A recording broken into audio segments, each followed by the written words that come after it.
Before leaving the machine, we will fix the main shaft and back shaft with the plates to prevent damage to the machine during transportation.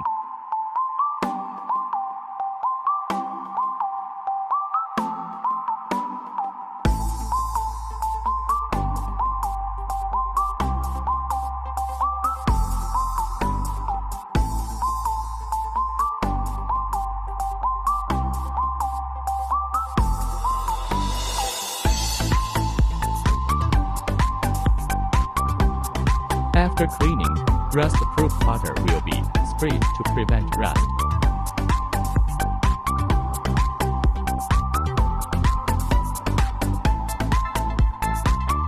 Next, we will wrap and fix the sheet metal of the spindle to prevent collision and deformation.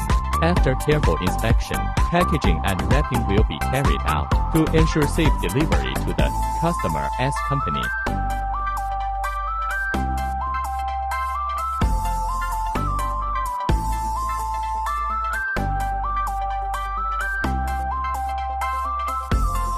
Finally, before the machine is loaded onto the vehicle, it will be packed in corresponding wooden boxes for transportation within the province. It will be semi-packaged, while for transportation abroad, it will be fully packaged.